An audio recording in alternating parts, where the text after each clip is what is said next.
and welcome to Telewizja Republika. We are starting off with the news from the Kharkiv theater, where the Russian offensive that started on May 10th seems to have ground to a halt. The lack of serious gains for Putler's henchmen, they're coincided with the influx of some of the promised Western weapons. Seems like the weapons made it to the front line just in time. Stopping the advance of Russians in Kharkiv is just one of the successful moves of the Ukrainian army made lately. The attacks on Russian installations in Crimea is another, and we'll talk about it, with our regular guest, Joe Lindsley, in a minute. Ukrainian President Volodymyr Zelensky has been on a diplomatic marathon, meeting with US and Singaporean officials at the Shangri-La Dialogue in Singapore. Zelensky discussed Ukraine's battlefield needs, including additional air defense systems, and emphasized the importance of being able to strike Russian military targets near Kharkiv Oblast. He also highlighted Ukraine's interest in strengthening ties with Singapore and ASEAN countries. On the horizon, the Global Peace Summit is set to take place at the Bergenstock Resort in Switzerland on June 15-16. Zelensky announced that 106 countries have confirmed their participation, with the notable absence of Russia and China. Zelensky criticized China for actively discouraging countries from attending the summit, a move that only reinforces China's behind-the-back support for Russia in the conflict. The summit aims to address key areas such as energy security, the exchange of captivities, the return of deported children, and global food security. All of them are important from the standpoint of the ongoing Russian war against Ukraine. In a report, the New York Times revealed on June 2nd the forced relocation of 46 children from a foster home in Kherson by Russian officials. The investigation details how these children were taken to Crimea, given Russian identities, and listed for adoption in Russia. Nothing new. Russian barbarians are doing it over and over again. This act, seen as a violation of the Convention of the Rights of the Child, is another grim chapter in Russia's barbaric tactics against Ukraine. Legal experts argue that these actions may amount to a war crime, another one. Meanwhile, the US has lifted some restrictions on Ukraine's use of US weapons against Russian targets, allowing strikes near Kharkiv and Sumy Oblast. However, this move is critiqued as too little, too late. The restrictions on long-range ATACMS missiles remain, limiting Ukraine's ability to fully defend itself and counter Russian aggression effectively. This policy shift follows the criticism from a group of Republican congressmen who argue that the decision should have been made before Russia's recent offensive in Kharkiv, not after. The partial lifting of restrictions will allow Ukraine to better protect Kharkiv city and northern Kharkiv Oblast from Russian airstrikes, but it falls short of what is needed for a comprehensive defense strategy. You can join us on rackracon.com. You'll find our YouTube channel over there. You can leave us your email. We'll get back to you with our reports on the ongoing war against the Western civilization that we try to cover on this program, focusing not only on Russian aggression against Ukraine. My name is Michał, this is Rackracon, and we roll in. Are you ready? 3, 2, 1, go! It's Monday, so Joe Lindsley is again on Telewizja Republika. Joe, welcome back. Great to see you again. Yeah, great to see you. Hello from Lviv. So it looks like, at least this is what comes from the official claims that we've heard, that there was a kind of a green light for using the American weapons outside the territory of Ukraine. And even if we're not talking about the long range and long distance behind the border, it looks like a breakthrough in terms of some kind of official allowance to do it. What's your take on this, and what does it mean? Well, indeed, I mean, for a long time, Ukrainians, especially people in Kharkiv city and Kharkiv region, have been, which is only 30, that city is about 25 to 30 miles from Russia. They've been saying this is ridiculous that we can't hit Russians on Russian soil Kharkiv was a sitting duck. When we had a month ago that incursion of the Russians into Kharkiv region, a big reason for that was Ukrainians cannot use any weapons or munitions produced in America to hit Russians on Russian soil. And so they had to wait until the Russians entered into Ukraine. They could only use Ukrainian-made drones to fight back. And the Russians intensified their attacks in Kharkiv city the past weeks. It's been really, really bad. But the way that bad news was made into something positive, the chorus became very loud to give Ukraine permission to fight back. And Republicans and Democrats in Washington began to be much more vocal about this, saying this doesn't make sense. If we're going to spend money on helping Ukraine, why can't we let them win? Why do we let Russians attack a city like Kharkiv? And so last week, at last, the Biden White House, I think, seemingly in response to this pressure, gave permission for Ukraine to in a limited way to hit Russian military targets on Russian soil only near Kharkiv city and Kharkiv region. Interestingly, that news was announced the same day. It was in the same 24 hours as Donald Trump's conviction. And so in some ways, I don't think that was a coincidental. I mean, Ukraine had been waiting for that news for so long. And what we've seen in the past days, plenty of indications from videos from the front lines. Ukrainians are using HIMARS, the high mobility rocket launchers, many of which were provided to Ukraine in 2022. They're using them to hit Russian missile launch points on Russian soil. So this is great. Now we're going to wait and see, is this going to make Kharkiv city safer? I mean, it has been actually it's been quieter the past few days. I was just talking with an American who was in Kharkiv, and, I would say maybe a week ago, because of the intense Russian attacks, people were starting to get scared in Kharkiv, which is not a normal emotion there because they've been through hell. But it was making people a bit frightened to go outside. But what I heard that over the weekend, this American who was there wrote, "What a special city. Amazing to see so many families out in the parks on Friday. Such defiance." But this is a coincidence with now Ukrainians are able to hit back using the HIMARS to hit Russian attack points. Now, but then what's emerged now is that it seems that the White House has not given Ukraine permission to use the ATACMS, to use these longer range missiles, rocket launchers, that these were provided as a result of the Republican and Democrat package that was finally passed by Congress. Mike Johnson put pressure on the White House to send these weapons. Ukrainians have used them the past weeks to hit Russian military targets on Ukrainian soil, but they still are forbidden from using them to hit targets on Russian soil. So this is a big question. Why would the White House give permission for only one type of weapon and not for the attack? And what do you make of it? What's the reason for this? Well, I think here's where, and especially the duty of journalists and the press, is never to let up scrutiny. Because when the White House says, "Oh, now we give permission for Ukraine to hit back," well, the details matter. And I think there's a tendency among people who support Ukraine to say, "Oh, right now we just need to be very thankful. Let's not be skeptical. Let's praise the White House for finally doing this," which is good. But you have to make sure you see the details. And this is also the question with F-16s. Like, this was also big news in the past week. Sweden, the Kingdom of Sweden, has really, they feel the threat from Russia too, and they've really stepped up their efforts to help Ukraine. Sweden was almost due to send its homemade, it's Swedish-made Gripen fighter jets made by the Saab company. So Sweden doesn't have to, does not need U.S. permission to send it. They're ready to send these to Ukraine. And all of a sudden, Sweden made an about face. And it was very strange. Sweden said, "Oh, we're not going to send these yet because we've been convinced by the West, by Washington, that we should all focus our resources on F-16s."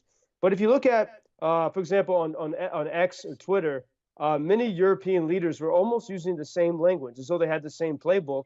Everyone was explaining, saying, "No, Sweden should not send their jets to Ukraine because we're all going to focus together on the F-16s." Yeah, I mean, now, it's the same old tune. We've heard this in Poland when we wanted to send the Soviet-made MiGs to Ukraine, and we've heard that we cannot do it, so we came up with a plan of sending spare parts, all of them in one piece. Yeah, but that's the same case. Well, but so here's where, like right now, the story seems, F-16s, certainly are going to be here soon. That's what everyone, the media and others and the White House and others are saying. Ukrainians have completed training in Denmark and France. In fact, when President Zelensky was flying through the Kingdom of Denmark, he was escorted by Ukrainian pilots in F-16. So the training's been done. But the thing is, until they're here, until they're in use, there's, I think we have a good reason to be very skeptical, because if you look at what happened, last summer, Washington said, oh, F-16, and by the way, so even if Denmark and other countries donate F-16s, Washington's permission is required because they're produced in America. So last summer, Washington said by September, F-16s would be in Ukraine. And then in September, they said by December. And back then the excuse was, oh, the Ukrainians need special training, even though F-16s are in use in Portugal, in Venezuela, all kinds of countries, Argentina. Ukrainians have proved themselves to be pretty good at fighting and pretty good at technology. So we saw all these excuses, and if you look at the headlines, it was almost every 3 months the can would get kicked down the road. So last December and early January, we were told, oh, F-16s by March. And now we're told, oh, F-16's imminent. But there's something funny about it. And I talked to friends who are F-16 pilots in America, retired F-16 pilots. They said the training was not, is not really the issue. One friend who was an F-16 pilot says, it seems that it was politically convenient to promise these while also being politically convenient to delay them as long as possible. And this is where, the question of motive, we can't answer that. We can only ask the question. But to me, it does seem from Washington, there's a sense that they do not want F-16s in Ukraine as long as there is a hot war, until there's some kind of partition and some kind of deal.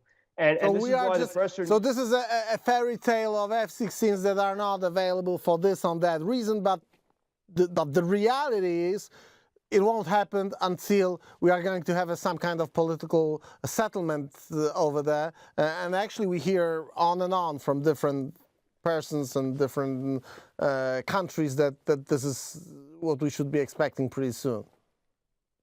I mean, we've heard this chatter, and the chatter is getting louder, but I heard it from people in Washington back in January saying that they thought, Kharkiv is a place that could be surrendered. They really think that. The people of Kharkiv disagree, but the experts think it, probably because, they don't want to have to, they want to keep things as, freedom requires courage, right? And so they want to avoid that. But that's the whole story of the Ukrainians. They keep proving the world wrong. And I think, like last year when they said F-16s by December, I think many people in Washington, as they did in 2022, they keep thinking, oh, there's no way these Ukrainians are still going to be holding on, December, but which year? Yeah, but yet they don't learn, but yet Ukrainians keep holding on.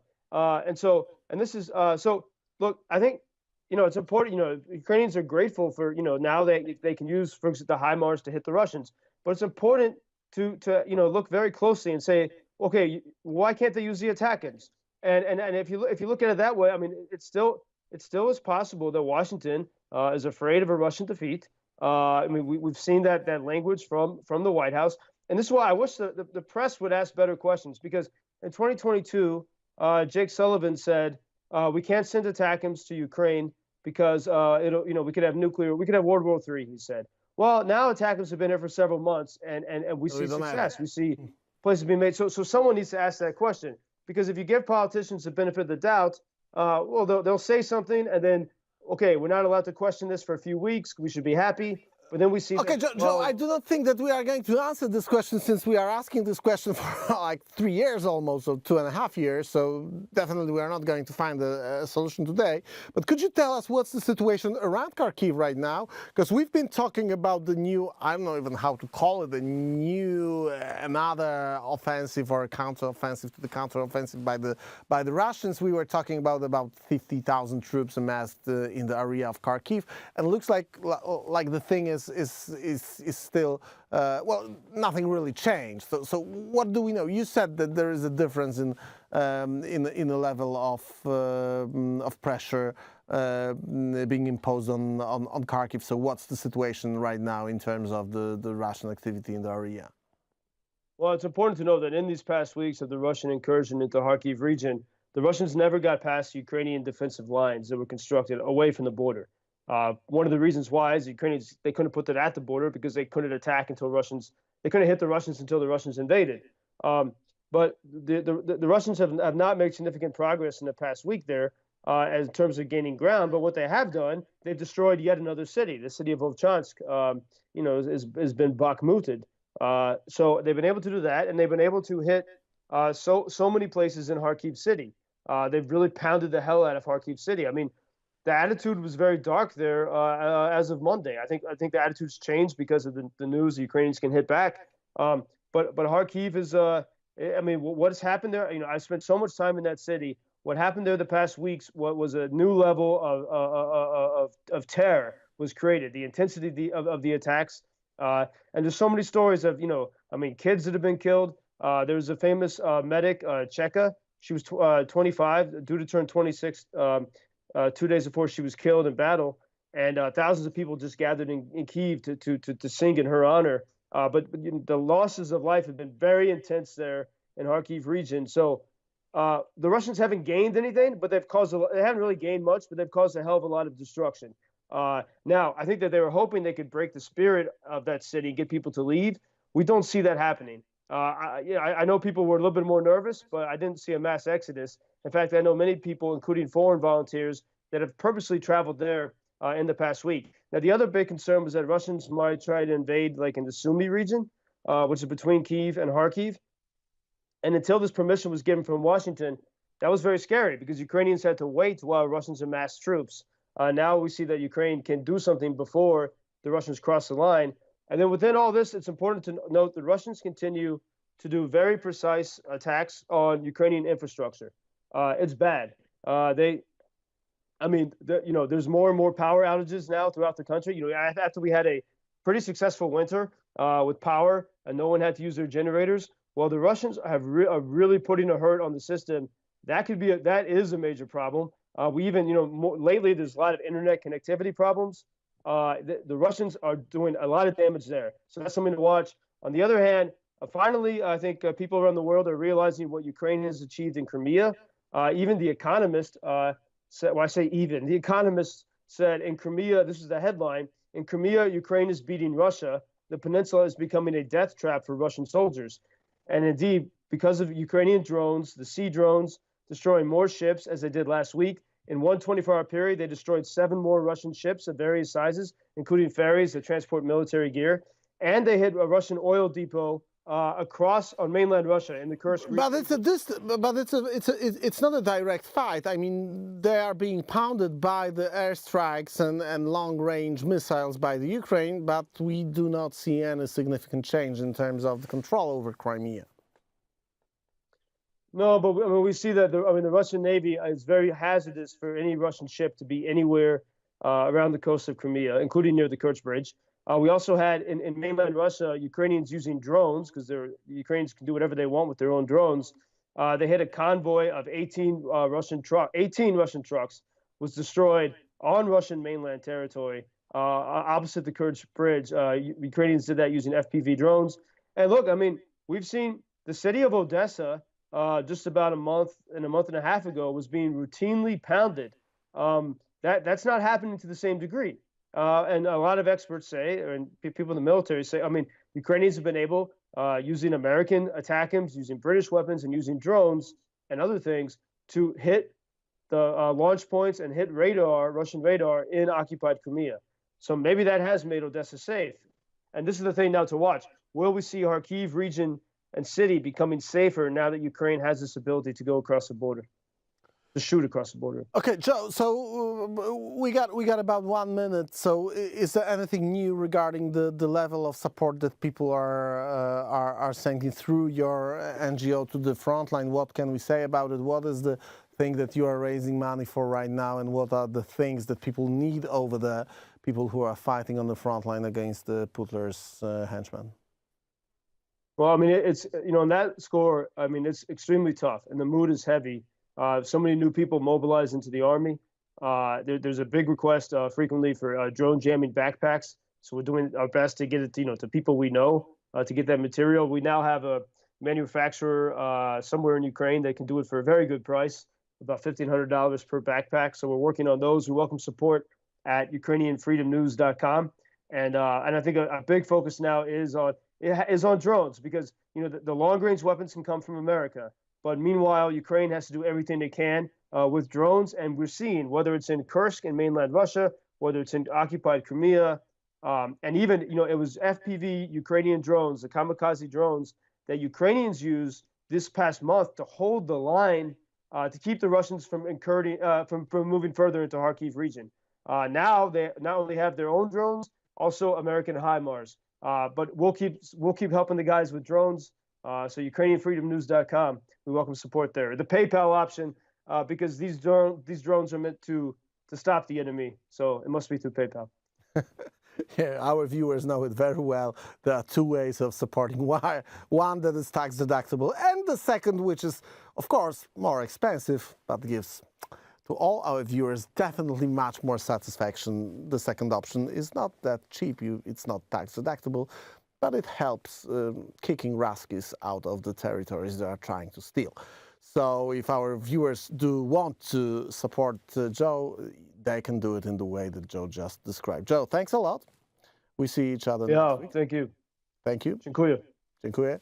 Stay safe. We see each other. Joe is going to be on our program next week. Ladies and gentlemen, you can join us on rackracon.com. That's our website. You can also click subscribe to our YouTube channel. We kindly request you to subscribe our YouTube channel, Rackracon YouTube channel. You can find it also on rackracon.com. We will provide you with all the interesting information that we tend to read, to look at, or the informations from the services, paid services that we buy to pass forward the most important takeaways of the information, like the one that we published yesterday about the German papers, government papers regarding Nord Stream. That can be found also on our Substack. So see you soon. We come back with this program tomorrow.